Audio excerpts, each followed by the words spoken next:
breathing is one aspect of osteopathic that I found. And then gait was also another first principle, and how they combine the two together in order to view movement or construct this model of movement.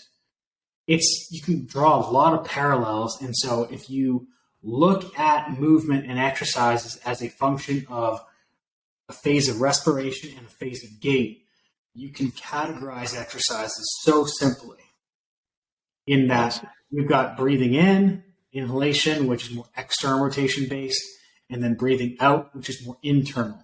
We've got 3 phases of gait. We've got heel strike, which is more external rotation, mid stance, internal rotation, and then late stance or toe off, that's going to be more of a re-external rotation. But what it's telling you is a forward progression of your center of gravity.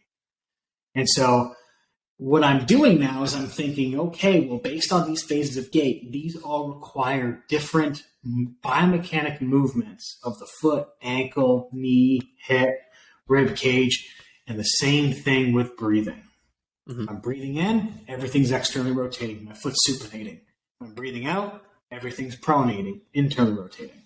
And so when I was starting to look at this stuff and working with these osteos who were viewing the body in this way, where gait was one of their primary assessment measurements, I'm like, this is what nobody else is doing. And this just makes sense to me.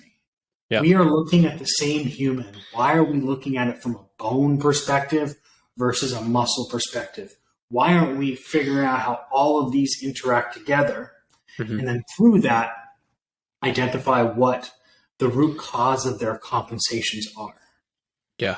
And this is not a rehab thought process that I'm talking about. This is a movement thought process. As trainers, strength conditioning coaches, physiologists, physios, like, we all need to be our lens, our perspective is through movement.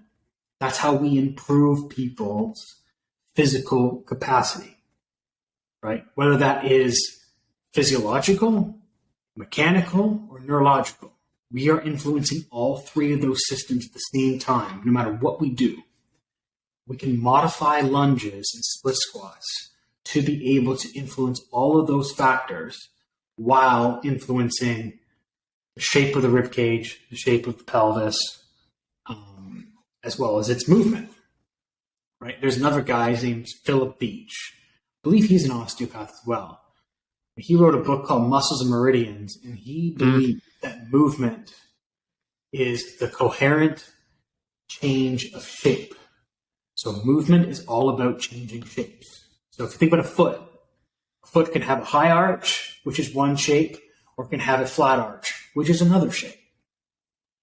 But it makes those 2 movements only.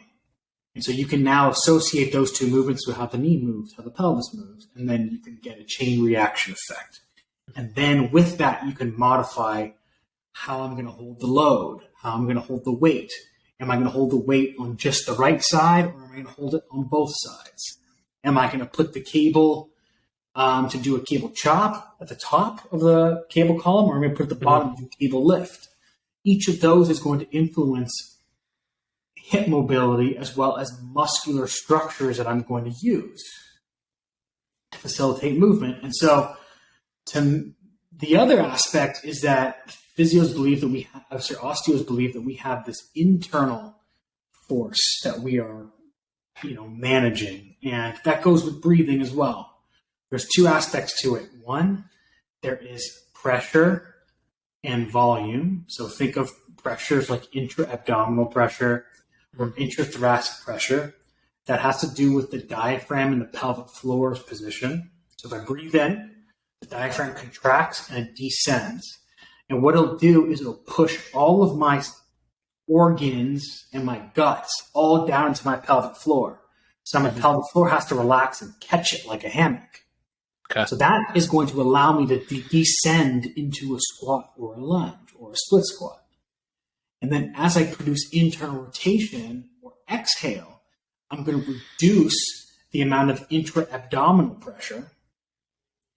And because if I have too much pressure, then the pelvic floor can't push the organs back up because there's too much downward pressure. So I have a pelvic floor that now shoots up and a diaphragm that now becomes the hammock and catches it. So it's like this constant,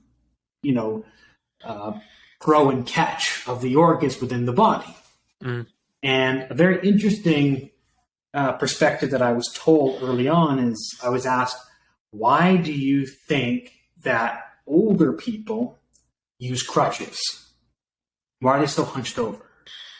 It's because they cannot control, they don't have enough, not abdominal strength, but they don't have enough pressure control within their thorax to be able to hold themselves up against gravity. And so they have to lean into something to produce that force into the ground. So let's say you get an athlete who's doing a lunge or a split squat, and they're holding a rod or they're holding a dowel and pushing it into the ground. But they are putting a lot of weight into that dowel because they can't hold themselves up because of a balance issue with air quotes. Because balance is just a mismanagement of internal pressure.